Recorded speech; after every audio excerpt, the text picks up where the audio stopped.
kita belajar materi yang sudah Ibu share kemarin di Flip Classroom ya. Sebelum kita mulai, kita berdoa dulu, berdoa menurut agama dan keyakinan masing-masing, dipersilakan. Bismillahirrahmanirrahim.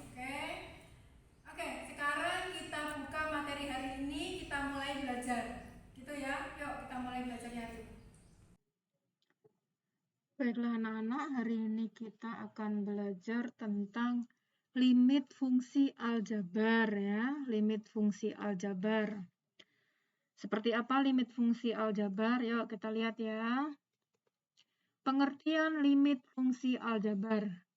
Limit adalah suatu nilai yang menggunakan pendekatan fungsi saat mendekati nilai tertentu. Limit f(x), fungsi x ya, mendekati c, sama dengan L. Ditulisnya seperti apa? Ditulisnya seperti ini. Ya, nih. Limit X mendekati C untuk fungsi X sama dengan L. Itu ya. Limit fungsi aljabar terdiri dari beberapa bagian, yaitu nilai X mendekati satu titik dan nilai X mendekati tak berhingga. Ini tanda tak berhingga. Itu ya. Kalau ini dia mendekati C. Bisa juga mendekati tak hingga ini nanti. Gitu ya. Oke, kita lanjutkan. Cara menyelesaikan limit fungsi aljabar dengan nilai X mendekati berhingga itu mendekati suatu titik tertentu, adalah dengan cara substitusi, pemfaktoran, dan dikalikan dengan sekawannya. Sementara untuk limit fungsi aljabar di mana X-nya itu mendekati tak berhingga, penyelesaiannya yaitu dengan dibagi variabel pangkat tertingginya atau dikalikan akar sekawannya kalau dia bentuknya akar ya. Hasil perhitungan dari limit fungsi aljabar tidak boleh 0 per 0 ya. Dia nggak boleh 0 per 0 nih, nggak boleh. Karena nilainya tidak akan terdefinisi. Ya, gitu. Selanjutnya, sifat-sifat limit fungsi. Sifat-sifat limit fungsi aljabar ditentukan jika n adalah bilangan bulat positif. K-nya konstanta, F dan G-nya adalah fungsi-fungsi yang memiliki limit di C. Maka selanjutnya berlaku teorema-teorema seperti berikut ini. Ini. Nah, sebentar. Bintang buka ya. Ya Allah. Nah. Nih, berlaku seperti ini. Limit X mendekati C untuk K itu sama dengan K. Limit X mendekati C untuk X itu akan sama dengan C. Limit X mendekati C untuk K kali Fx atau fungsi suatu X itu sama dengan K, K-nya dikaliin di depannya ya. K kali limit X mendekati C untuk suatu fungsi X. Kemudian limit X mendekati C untuk fungsi X ditambah fungsi Fx ditambah fungsi Gx itu sama saja dengan limit fungsi ini ditambah limit fungsi ini. Ya, ini untuk penjumlahan, pengurangan, perkalian sama semua seperti ini. Untuk perpangkatan, nih lihat, limit X mendekati C, di mana fungsi X-nya itu dipangkatkan N, sama dengan limitnya ini dipangkatkan dengan N. Gitu ya. Yang selanjutnya, limit X mendekati C untuk akar. Nah, ini kalau Fx-nya di akar, itu sama saja dengan limitnya ini di akar juga, seperti ini. Di mana ketentuannya, limit fungsinya ini lebih besar dari 0. Tapi, kalau seperti ini, kalau dibagi gini, Fx dibagi Gx gini, ini sama dengan limit fungsi Fx ini dibagi limit fungsi Gx. Dengan syarat apa? Gx-nya ini nggak boleh 0 ya. Tadi kan kalau 0 per 0 dia tidak terdefinisi. Begitu ya. Paham ya? Oke, yang selanjutnya. Mencari nilai limit fungsi dengan metode substitusi. Gimana itu dengan metode substitusi atau memasukkan? Kita lihat ya. Contoh nih ya. Ada limit n mendekati 3. Sepertiga X plus 12, ini fungsinya. Maka N mendekati 3, 3-nya ini dimasukkan ke sini, ke X ini, 3-nya dimasukkan ke X ini. Maka sepertiga kali 3 ditambah 12, hasilnya Seperti ini, 1 tambah 12 menjadi 13. Nah, itu yang substitusi, jadi langsung dimasukkan angka yang mendekati ini. Kemudian yang selanjutnya dengan metode pemfaktoran. Nih, dengan metode pemfaktoran. Jika pada metode substitusi itu menghasilkan suatu nilai bentuk tak tentu, seperti nih tak hingga, 0 per 0, atau tak hingga per tak hingga. Jadi kalau dimasukkan seperti ini, nilainya nanti tak hingga, 0 per 0, atau tak hingga per tak hingga, maka dia nggak bisa disubstitusikan, harus difaktorkan terlebih dahulu, baru dimasukkan nilainya. Gitu ya. Nah, bentar.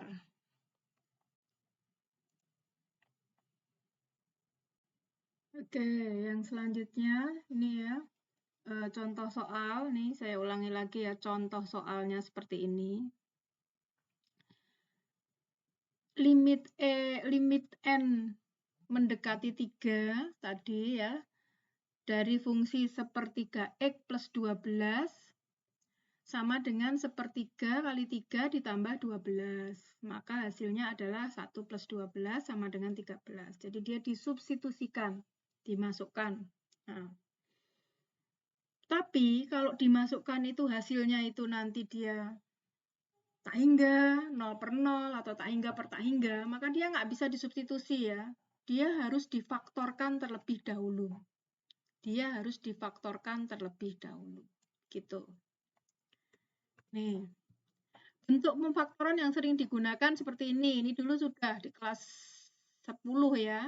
Jadi kalau ada A kuadrat min B kuadrat itu sama dengan A plus B kali A min B. Ini sudah pernah ya. Nah, sekarang dipakai ini yang seperti ini. Nih, misalnya contoh soalnya. Limit X mendekati 3, di mana fungsinya ini.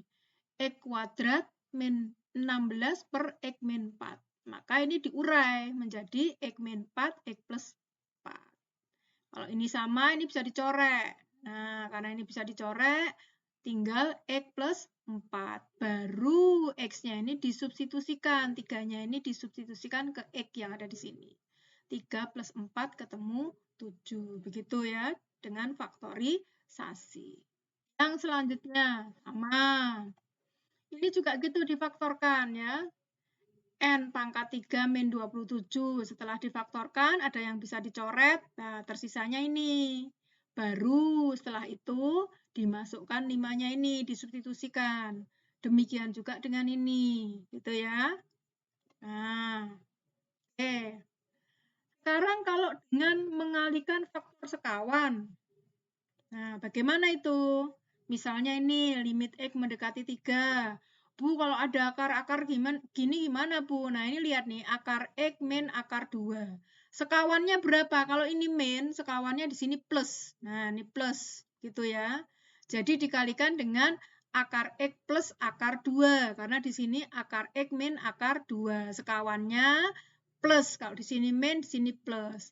Akar X plus akar 2 per akar X plus akar 2 itu kan 1, dikalikan 1. Nah, setelah itu dikaliin, ini dikaliin ini kan ketemunya X min 2. Akhirnya dia bisa dicoret. Kalau bisa dicoret, X-nya ini, X mendekati 3 bisa dimasukkan ke sini, X ini. Jadi ketemunya akar 3 plus akar 2. Begitu ya. Nah, ini juga sama caranya tadi. Sekawannya dari min ini adalah plus. Terus dicorek, sama ya, cuman angkanya ganti ini ya. Nah, di sini ketemu akar 5 plus akar 5. Berarti akar 5-nya 2 kali. 2 akar 5. Begitu nggih? Oke. Sekarang limit tak hingga. Gimana limit tak hingga? Limit tak hingga digunakan untuk menggambarkan keadaan limit X mendekati tak hingga. Notasinya seperti ini. Limit N mendekati tak hingga untuk suatu fungsi X. Oh, ini harusnya X ya, maaf. Ini harusnya X mendekati tak hingga untuk fungsi X. Atau kalau ini N mendekati tak hingga, ini fungsinya fungsi N. Begitu ya. Oke. Nah, ini untuk bentuk tak tentu, tak hingga per tak hingga. Misalnya ada seperti ini, limit X mendekati tak hingga, di mana A, N, X pangkat N, dan seterusnya, itu hasilnya adalah L, maka L ini hasilnya ini akan 0 jika N-nya kurang dari M. Artinya pangkatnya yang di atas ini lebih kecil daripada pangkat yang di bawahnya ini. Terus kalau ini koefisiennya A sama P-nya ini A per P, L ini menjadi A per P jika apa? Jika N sama M-nya ini sama, pangkatnya sama. Kalau ini 2 ya sini 2, sini 3, dan seterusnya. Kemudian yang terakhir, L-nya itu akan tak hingga. Jika apa? Jika ternyata yang atas ini lebih besar pangkatnya. Gitu. Nah, gitu ya. Seperti apa Bu contohnya? Lihat ini. Limit N mendekati tak hingga. N-nya ini, kuadratnya ini, 2-nya ini kan dia lebih kecil dibanding yang 3 ini. Karena dia lebih kecil yang atas, maka hasilnya 0. Karena ini sama, 3, 3, 2, 2, 1, 1, dan seterusnya ini sama, maka hasilnya adalah koefisiennya 2 sama 5. 2 per 5. Tapi kalau ini yang atas ini lebih besar, ini 3, ini 2, maka dia akan tak hingga. Begitu.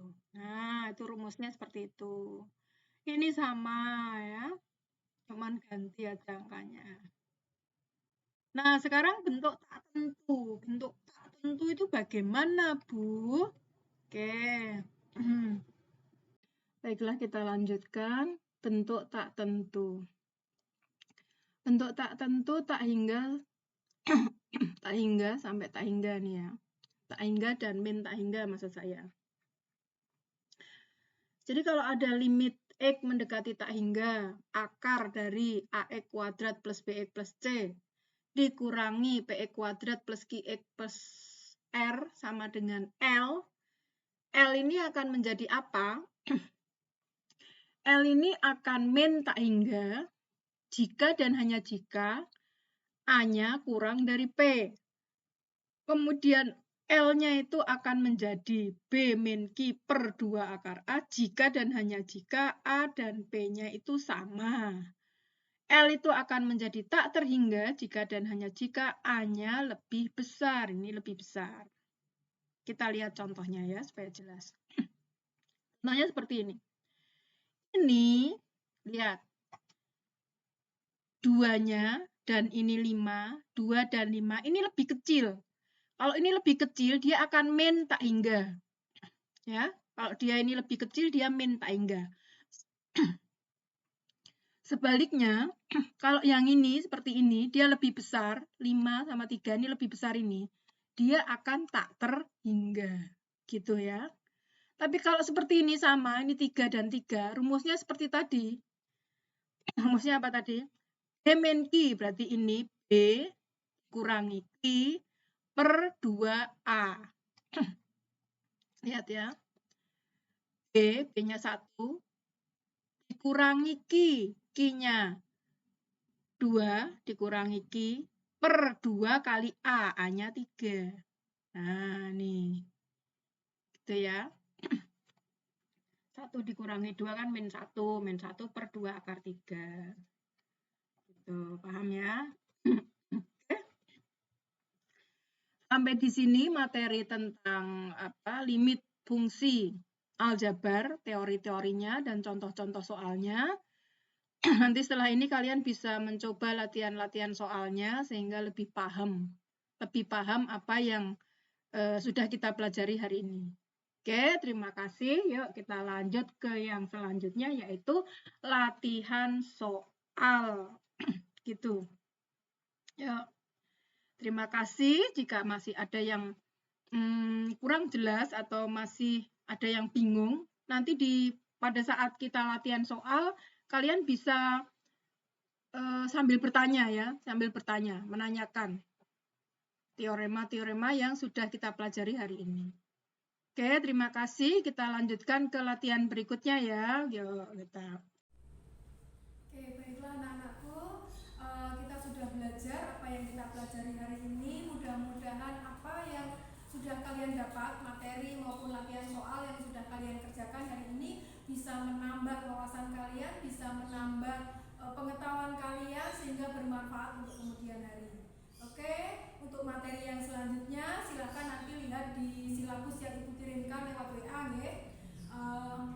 Materi hari ini kita cukupkan. Terima kasih. Sebelum pulang kita berdoa dulu, berdoa menurut agama dan keyakinan masing-masing.